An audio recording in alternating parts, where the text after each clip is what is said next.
Now that we know how molecules can physically move from one side of the membrane to the other, we can now take a brief look at one of my favorite topics: cellular signaling and pharmacology. Cells receive chemical signals when molecules in the extracellular space bind to receptor proteins on the cell surface.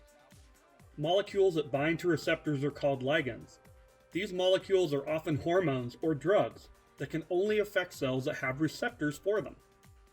Without a receptor, most of these molecules just pass the cell by. The study of ligands and their receptors is called pharmacology. Pharmacologists like myself study ligands and receptors in the hope of discovering molecules that can be used to treat cellular dysfunction. While there exist a myriad of receptors, they generally operate using only a few basic mechanisms. We will briefly look at three important ones. These are G-protein coupled receptors, ligand-gated ion channels, and intercellular receptors. G-protein coupled receptors are membrane-bound receptors that snake their way through the membrane up to 7 times. They are often referred to as 7 transmembrane proteins because of this. Do not be fooled by this two-dimensional representation. In 3 dimensions, the receptor is folded around like this. The reason they are called G-protein coupled receptors is because the 7 transmembrane receptor is coupled to a G protein inside the cell. This G protein is called that because it binds GTP, which is basically the same as ATP, it's an energy source. This G protein acts as an errand boy for the receptor. When the right ligand comes by and binds, the 7 transmembrane receptor signals the G protein to fly off and carry the message to another protein, somewhere else on the membrane. In this example, it is adenylate cyclase, but you don't need to remember that name.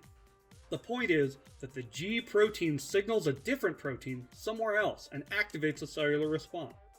Like a pizza delivery driver that brings pizza and elicits the response of eating it. Ligand-gated ion channels are pretty simple compared to a G protein coupled receptor. In this case, the right ligand comes by, binds to the outside of the ion channel, and opens it. This is a version of a transport protein that allows for passive diffusion of the ions to flow down their concentration gradient. Most ligand-gated ion channels are specific for 1 or 2 ions. Oftentimes the channel is small, so larger ions can't get through. Finally, we have intercellular receptors. These bind things like lipid-based hormones and nonpolar small molecules, like nitric oxide. These hormones and molecules can freely cross the membrane because they are nonpolar.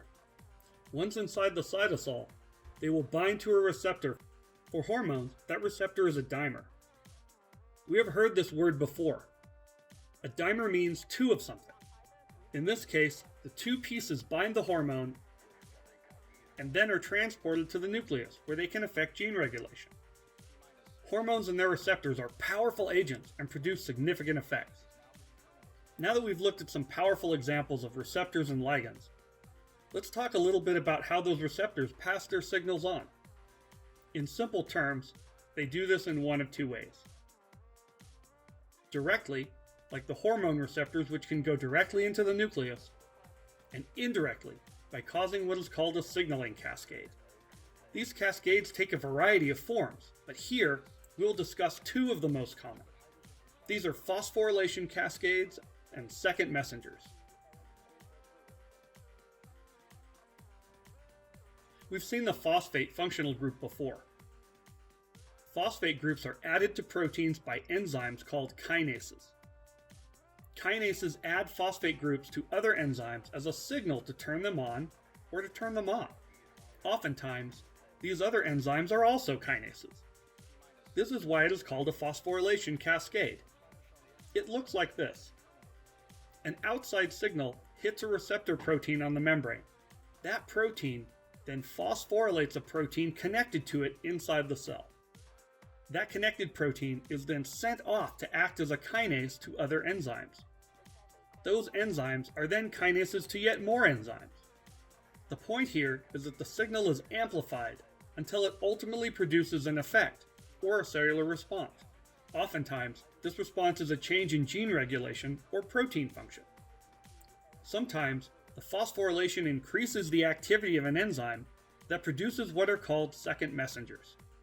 Second messengers are small, non-protein molecules that can easily diffuse throughout the cell. This serves to amplify the signal, like we saw in the phosphorylation cascade. These are things like cyclic GMP that can participate in other cellular responses, like muscle relaxation. Cellular responses to these signals range from changes in gene regulation to changes in cytosolic protein activity. Studying these interactions are what I do in my research, and their complexity reveals just how amazing cells are and how interconnected they are to their environment.